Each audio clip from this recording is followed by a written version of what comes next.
Today, I'm going to do something that I've never done before. I'm in the middle of preparing my Yom Kippur sermons. So I figured instead of just spending this time alone, which, as you know, as an extrovert, it's very hard for me to spend time alone anyway, I figured I'd spend this time with you. Now, it's not going to be as polished as perhaps my delivery in the synagogue, which won't be recorded. But for those of you who won't be able to join me in the synagogue, I thought this could be a really good opportunity for us to spend this time together and to maybe get inspired over the Yom Kippur period. So again, just I don't know what to expect of this. It's really me just kind of preparing, working on the sermon, but perhaps you'll get something from it. So let's start. I think that today, on Yom Kippur, we're offered a perfect opportunity to explore how to value and how to utilize the wondrous life that we each possess. In order to guide us, I want to turn to what I believe is a transformative document. It was penned by the great prophet Jeremiah 26 centuries ago. This letter, Jeremiah sent to our Jewish ancestors, and it served as a beacon of hope as they endured the struggle of the Babylonian exile. But its profound insights are just as valuable and they're just as relevant to our modern times. It was written in a specific time, but I believe that the message of this letter is for all time. Now, to fully understand the magnitude of Jeremiah's letter, we have to journey into the distant past, to the harsh 6th century BCE.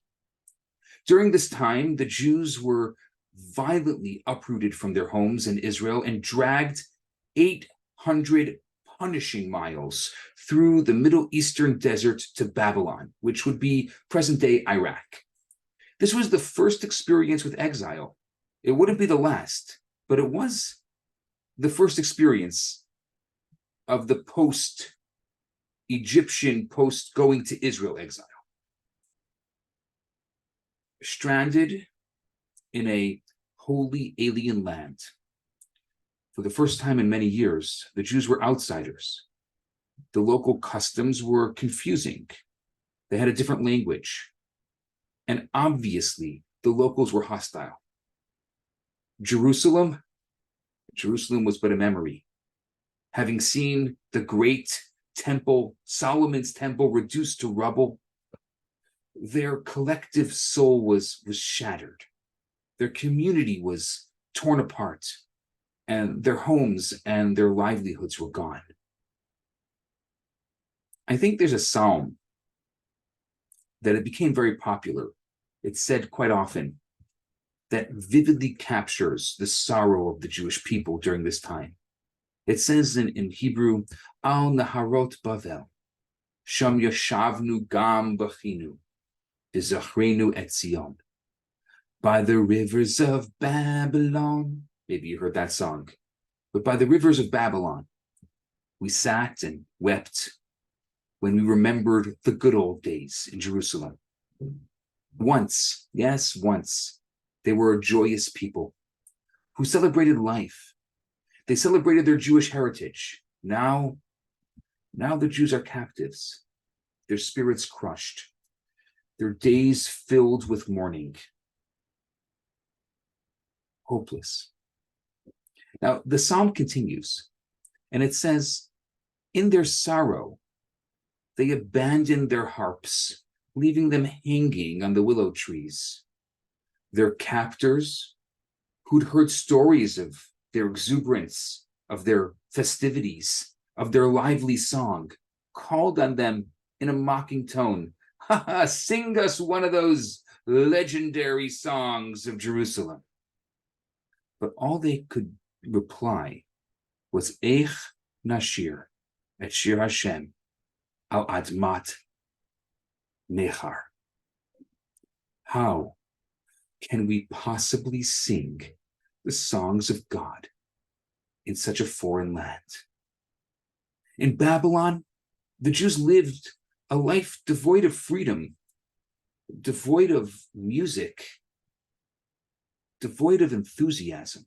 There was no song, there was no melody.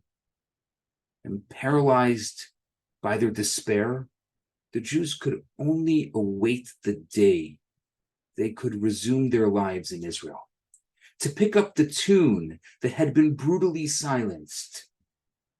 Stranded in a hostile land, the Jewish people insisted that it was impossible to create something meaningful. They put aside their instruments.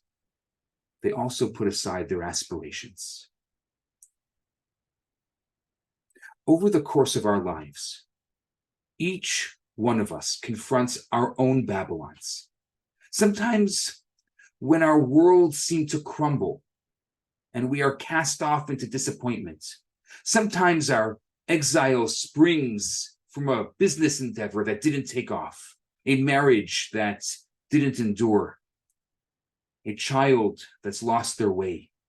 Other times we fall victim to the dreams of our youth that maybe never materialized, talents that remained untapped, careers that never launched, or maybe our dreams of wealth, of fame that never blossomed. The future, it just appears foreclosed. Despite our differences, though one singular element unites us all, each one of us here has been to Babylon. I mean, many of us are in the midst of our Babylonian exile at this very moment. I think we're all familiar with one or many of these challenges. Some people respond to the exile with bitterness, with self-doubt, defining themselves by their disappointments. They become perpetually frustrated by what they yearned for and never attained. These people become trapped in a cycle of longing for the past, and while awaiting a better future in Jerusalem, their current lives turn bleak. They hang up their harp. They silence their inner music. And they ask, how? How can I sing in a foreign land? How can I sing in a foreign land? One day, in the midst of the Jews' mournful waiting, an emissary from Jerusalem appears amongst the exiles. The atmosphere was electric with anticipation. Everyone was eager to hear the news from their homelands. They were desperate for a breakthrough. With a wave of his hands, the messenger quiets the crowd. He bore a message from Jeremiah, a message that I believe changed the course of Jewish history. To all the exiles of Babylon, build houses and make yourself at home. Put in gardens, marry and have children so that you'll thrive in Babylon. Multiply, do not dwindle away. Work for the shalom, for the prosperity of the country. Pray for Babylon's well-being. If things go well for Babylon, says the message from Jeremiah, things will go well for you. What? What an unexpected advice. I would say unwelcome advice. The Jews anticipated and they hoped that Jeremiah would say, friends, exile won't be long. Just hang on. We'll return to our beautiful Jerusalem any day. Jewish life will flourish again. But I think Jeremiah had a more profound message. Build your life right here and right now. Don't wait. In your challenges, in your Babylon, find the strength to create, to build, and to thrive. In the rugged backwoods of America, a boy was born into a life of poverty. His access to formal schooling ended abruptly after 1 year. At the tender age of 9, he experienced the heart-wrenching loss of his mother. His family often didn't have enough to eat. But he didn't let this hold him back. He took it upon himself to learn and to grow beyond his circumstances. He stepped into the political arena, vying for a spot in the Illinois legislature, but he was badly defeated. He ventured into business, which also culminated in failure, and leaving him with debt that would take him 17 years to pay off. Personal loss struck him again when the woman he loved, his fiancée, suddenly died.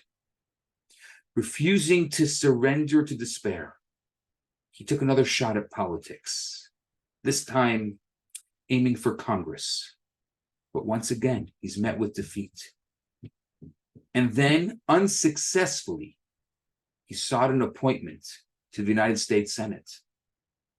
2 years later, he failed again. There was nothing destined about his greatness. But this boy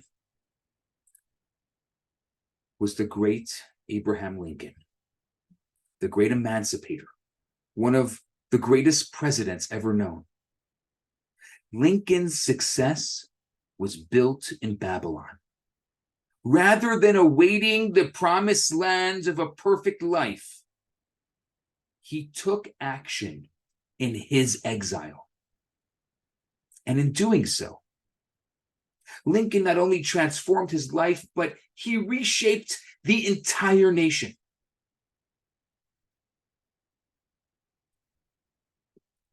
Every great biography that we've ever read, do you know what it's really about? The facts vary. The time periods can range from ancient to modern. But underneath every story is the tale of how individuals grapple with their Babylon. And rather than succumbing to despair, they build something remarkable in it. Think about Moses' biography. When God reveals himself to Moses and commanded him to lead the Jewish people, Moses felt that he was not up to the task. He asked God, "Who am I that I should go to Pharaoh and bring the Jews out of Egypt? I'm not eloquent. My speech is slow and broken." He turns to God and says, "Find someone else to do it." But God would hear none of his excuses. Eventually, Moses responded to the call, and he used the broken and the impaired abilities that he had been given. The hand he was dealt with was not perfect, but it would be enough. And in the end, he who said, "I am not a man of words," became the most eloquent spokesman for God in all of history. Moses' life story carries a message. True greatness doesn't come from a life gifted with perfect ability, but from determination to lift our harps and make music with our disability. Moses models creativity and personal growth even in the midst of Babylon or in the midst of Egypt. The path to the promised land began with his determination. We all face problems. We all face challenges. A meaningful and a rich life doesn't stem from perfect skills. It doesn't stem from ideal surroundings. It comes from the fortitude to build, the ability to flourish, and ultimately achieve success in the rubble of your Babylon. There was a gifted Hasidic painter. His name was Elazar Tiefenbrunn. He once found himself in a thoughtful conversation about Torah teachings with none other than the Rebbe, the Lubavitcher Rebbe. The Rebbe, suddenly curious about Tiefenbrunn's method of painting, asked if he painted while standing or while sitting.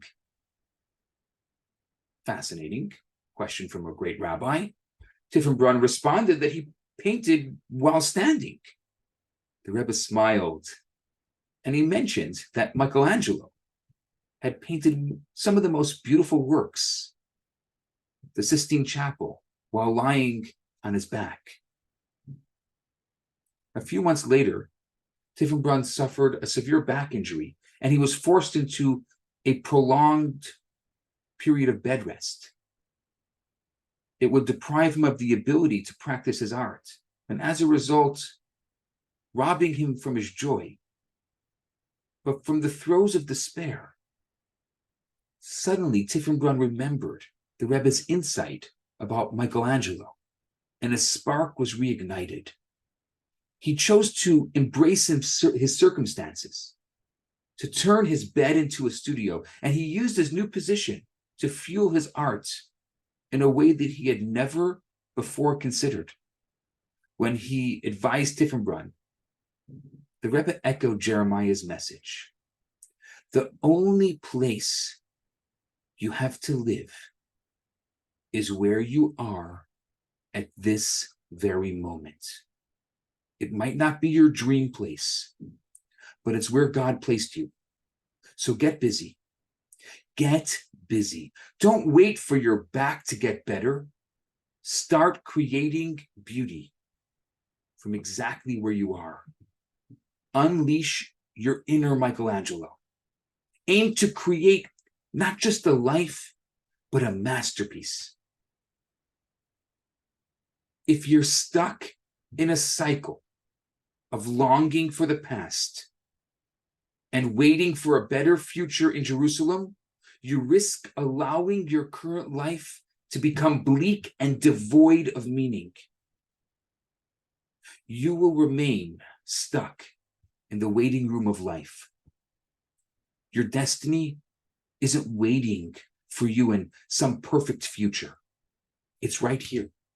It's right now. It's in your home, with your family, at your job. Stop dreaming about some ideal setting and start living passionately, fully, right here, right now.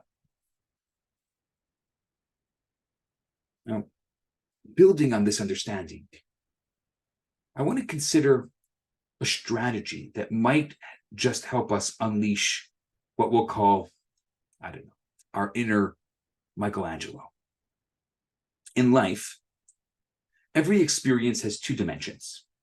The outward event, we'll call that the hard facts, and the inward interpretation, we'll call that the meaning we give to those events.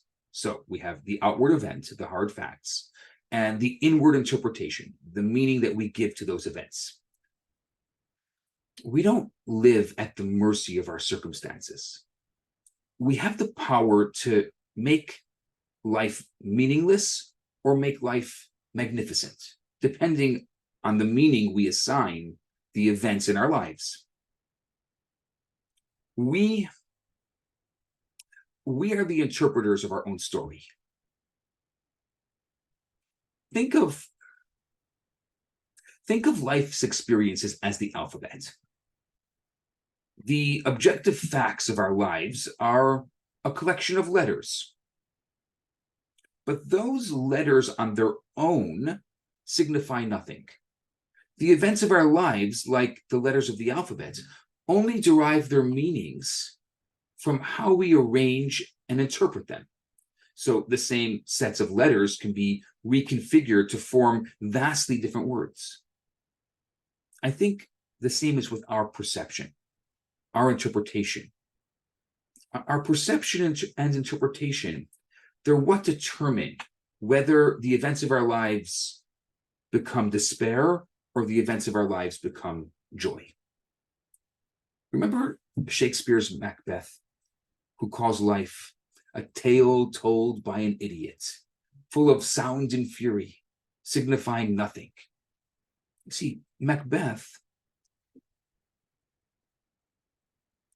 for Macbeth, life is dark. Life is meaningless. But the same exact alphabet which Shakespeare enlists to create such a grim picture, that same alphabet can be reconfigured to form the divine words of the Torah, to convey a vision of life teeming with meaning, with purpose. A single alphabet, depending on its use, can convey vastly different narratives. So, our perspective, remember, our perspective, the way we choose to arrange and understand the letters of life, holds the power to transform our world from a place of desolation to a realm imbued with divine significance. I was reading a sports magazine recently, and I stumbled upon a story of a boy named Mordecai Brown. This boy dreamed of playing professional baseball. More than a century ago, his extraordinary talent caught the eye of professional scouts, and it seemed like his path was set. But an unfortunate farming accident took away 2 fingers of his throwing hand. And it would seem that it put an end to his dreams. But Mordecai was not one to surrender to adversity. With his incredible, passionate spirit, he learned to throw without the fingers he was missing. His tenacity captured the attention of his coach, who noticed a unique spin to his throw and suggested that he try pitching a baseball instead. The suggestion changed the course of the boy's life. Mordecai, or as he was known as Mordecai Three-Finger Brown, became one of the greatest pitchers in Major League Baseball history. His unique grip created a curveball that confused even the best batters, leading his team to 2 World Series titles and earning him a place in the Baseball Hall of Fame. You see, Mordecai did not allow his condition to limit him. He didn't allow his condition to limit him. On the contrary, he created a unique opportunity from his unexpected disability. The tragic reality he faced, the letters life dealt him, could have spelled a life of defeat. Yet Mordecai rearranged these letters, crafting in the process an extraordinary narrative of resilience and achievement. Mordecai could have let life spell Funeral.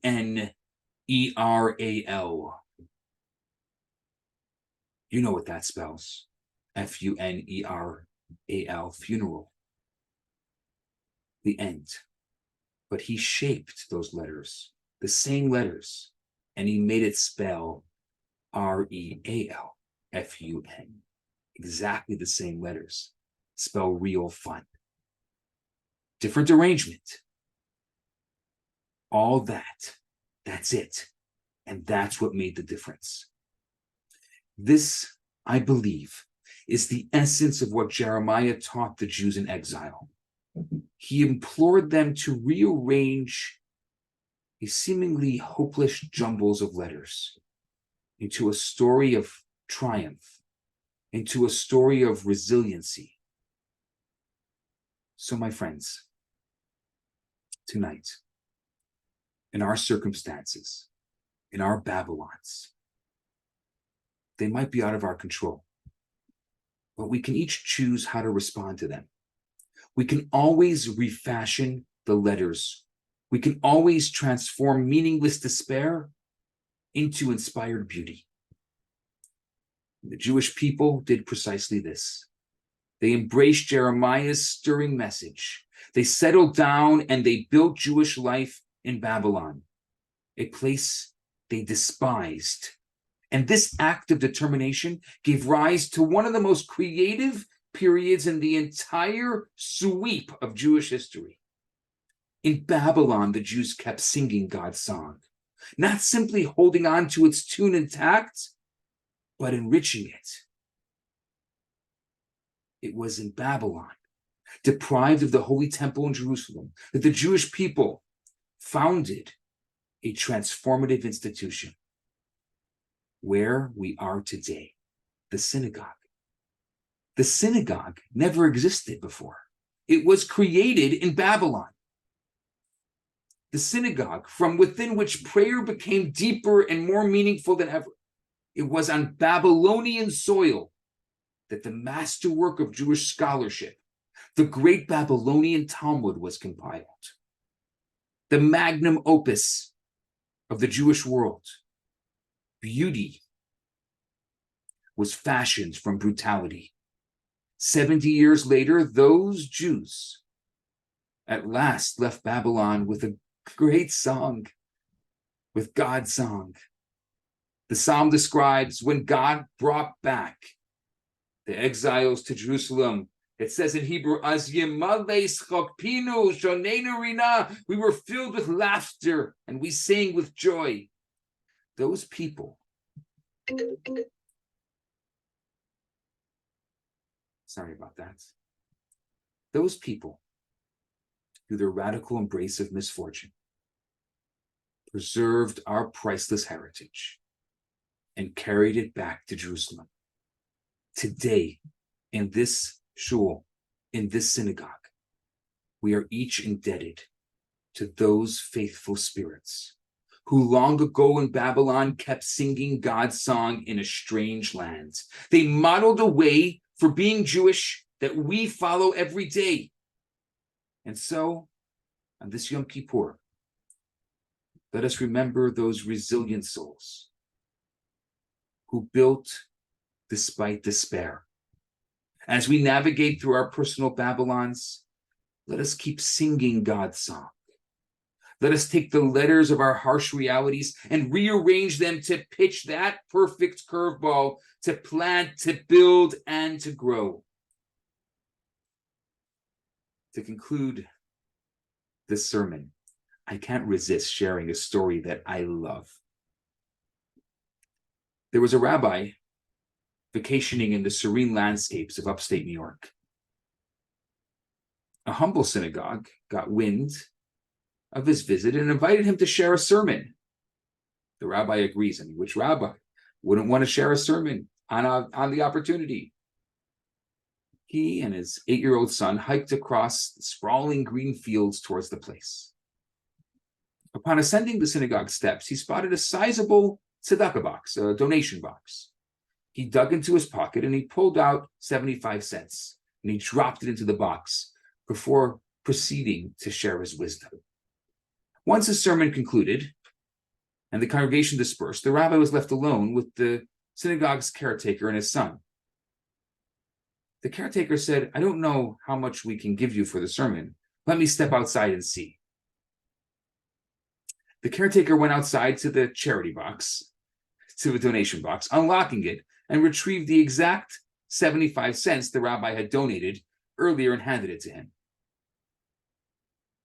During their profoundly silent journey back across the fields, the young boy, full of innocence, looked up at his father and said, "Daddy, if you had put more in, you would have gotten more out."